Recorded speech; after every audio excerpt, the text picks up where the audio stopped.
préparer des céréales, tu vois. Il faut pas sortir. Il y a le coronavirus. Je rigole pas. Ça me fait pas rire.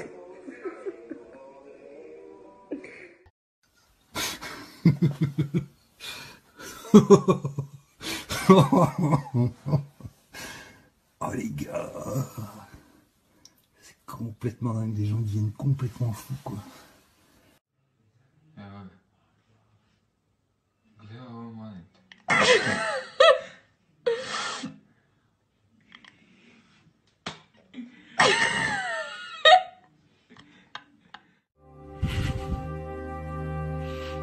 Putain.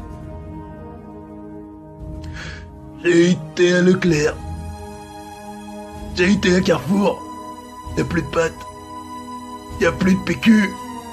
À cause du putain de virus.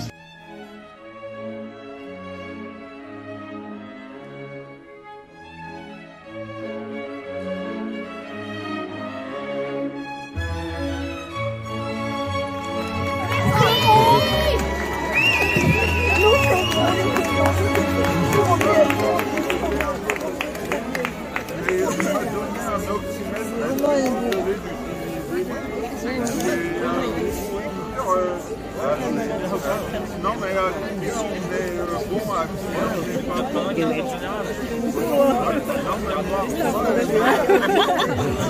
on a fait tourner à m'écouter. Alors là, elle est bien la journée, hein.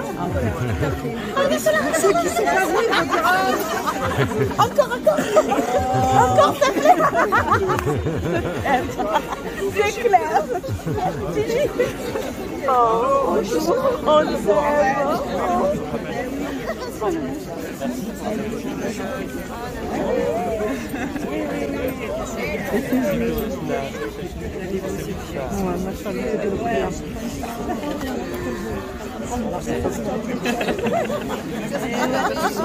Et nous, restez là.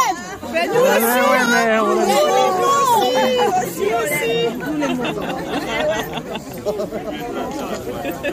oui. Chapeau. Qu'est-ce que vous en pensez?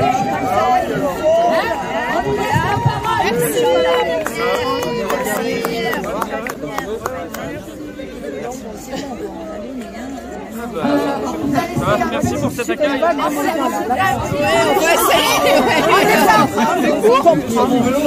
me demandais ce que j'allais vous dire. Je vous vois et puis vous me serrez dans vos bras et en fait, voilà, je suis ému. Oui, c'est normal. Le cœur qui vibre un petit peu. Vous êtes beau? Oui. Vous êtes courageux? Oui. Je crois que vous êtes les gardiens du vivant en fait. Vous êtes le levain du monde d'après. Ah oui. Ce monde-là, il est en train de s'effondrer. Tout à fait. Ah, ça c'est sûr. Et en fait, c'est à nous de reconstruire quelque chose en fait. On est là pour ça, c'est notre mission. Peut-être qu'on aurait voulu faire autre chose, mais en fait, c'est comme ça. Et donc, il faut qu'on arrive à se mettre tous ensemble en fait. Pour beaucoup d'entre nous, c'est juste le printemps. Il y a la sève qui monte, il y a les bourgeons qui arrivent, les fleurs, puis les fruits pour l'été. Pour beaucoup d'entre nous, c'était le carême. Ils ont traversé 40 jours de jeûne avant la Renaissance.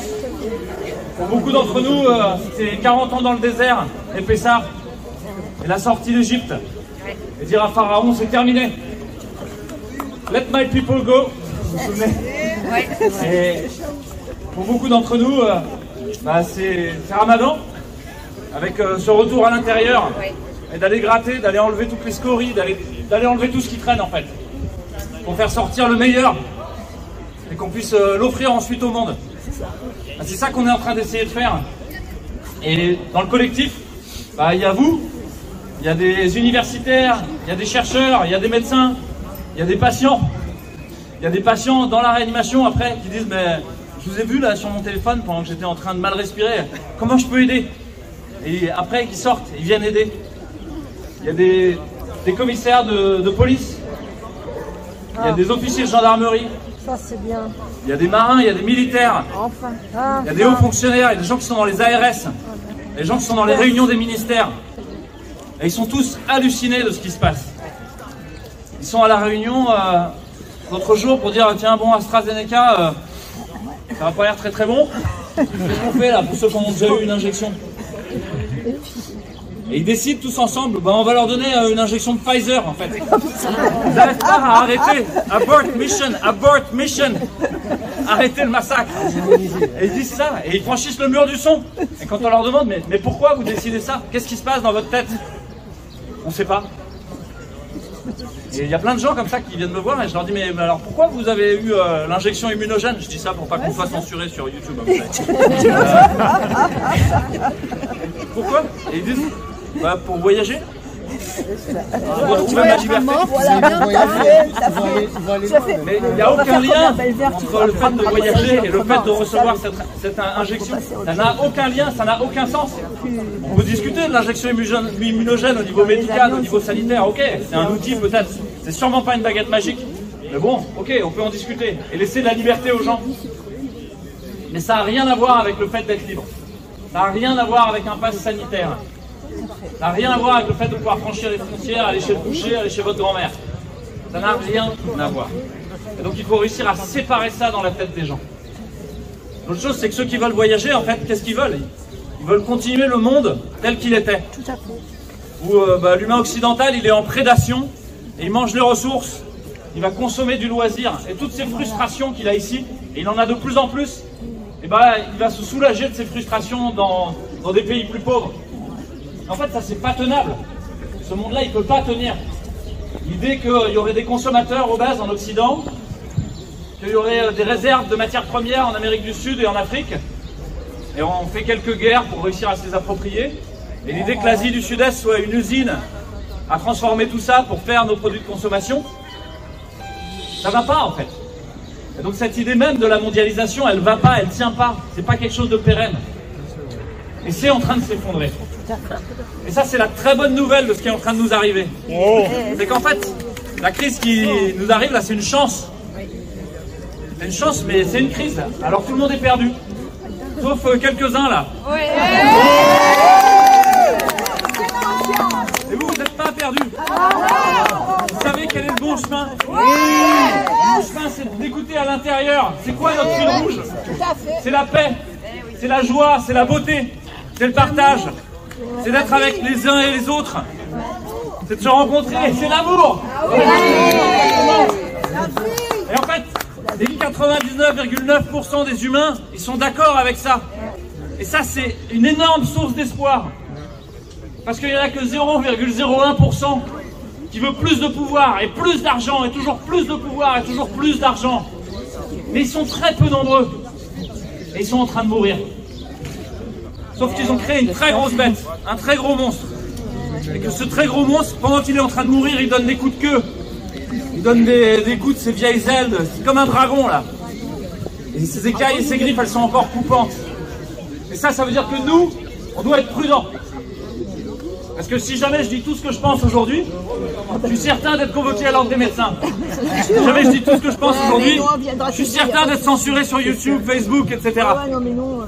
Et ça veut dire qu'il faut qu'on trouve la bonne façon de faire. Et j'ai cherché pendant un bon petit moment, j'étais en colère, je voulais balourder des briques dans le temple, des briques dans l'Élysée. Je me disais mais quand est-ce qu'il y en a qui vont passer à l'action comme ceux qui sont passés à l'action il y a 2 ans maintenant, qui avaient des gilets jaunes sur eux. Ils ne savaient pas comment faire mais qui se sont dit mais il faut qu'on fasse quelque chose. Et je me suis dit que petit à petit, il y avait une énorme force tranquille, une énorme force de la non-violence. D'un chemin où on considère qu'on doit aider l'autre à guérir. S'il veut bien, s'il veut pas, tant pis. On ne pourra pas sauver tout le monde. Et vous pouvez vous considérer comme les gardiens du vivant, comme les soignants du réel. Vous êtes les docteurs du réel. Vous êtes en train d'aider le monde à guérir. Et c'est long, c'est lent, ça prend du temps. Et les gens qui ne veulent pas guérir, à la fin, leur maladie, elle les tue. Et il n'y a pas besoin d'accélérer les choses. Ça viendra tout seul. Donc il nous faut de la prudence, il nous faut de la patience. Pas d'impatience, pas trop vite. Ne courez pas tout seul au milieu du champ de bataille. N'essayez pas de franchir les barrières et d'aller faire un truc tout seul. Parce que tout seul, vous n'avez aucune force.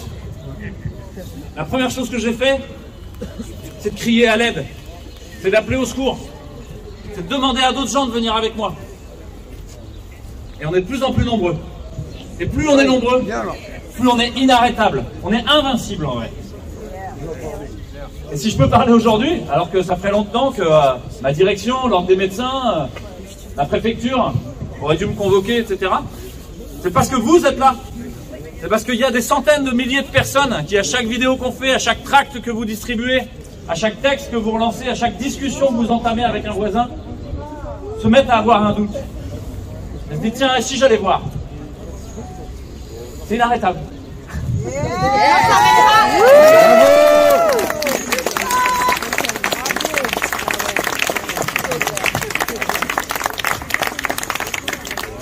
Ne luttez pas contre. Créez quelque chose pour. Et qui donne envie, qui est désirable. On a fait un cercle des porte-paroles au sein de Réinfo Covid. Et on s'appelle plus les porte-paroles parce qu'on s'est dit porte-parole, on crie dans le désert et puis en fait tout le monde s'en fout quoi. Et on va nous désigner comme l'ennemi. T'as discuté avec machin, qui a discuté avec machin, qui a discuté avec Salim, qui a discuté... Donc t'es un ennemi du système. Ok. Mais ça constitue pas un nous, un groupe qui essaye de se structurer juste par ses ennemis. C'est qu'en fait il est en train de mourir. On se structure par quelque chose qui pousse au milieu, quelque chose qui nous donne envie de monter, de germer, de grandir. Et encore une fois, c'est ces valeurs clés que je vous ai dites tout à l'heure. Et si vous partagez ça, des sourires, de la joie, de la beauté, de l'humour, de la légèreté aussi, c'est pas si grave. De toute manière, on va tous mourir. Yes, yes. Et donc, à la fin, nous on aura vraiment vécu. Vous vous souvenez dans Braveheart, il dit ça, Mel Gibson, à un moment il dit « Every man dies ». Il a l'accent écossais, j'essaie de le faire. « Every man dies, but not every man really lives ». Oh bah c'est ça, hein, tout le monde meurt, mais tous les hommes n'ont pas vécu. Et ben nous, je crois qu'on vit vraiment là. Moi, mon existence, elle a jamais été aussi passionnante, aussi intense. J'ai jamais rencontré autant de monde. J'ai jamais eu de gens qui me faisaient des câlins dans les rues. C'est la première fois. Je peux vous dire que c'est infiniment savoureux.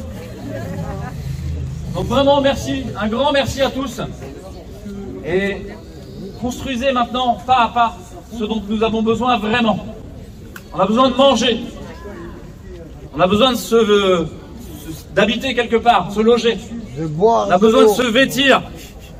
On a besoin de boire de l'eau et puis de temps en temps de rigoler. On a besoin de se voir et d'être en lien, de se toucher, de partager.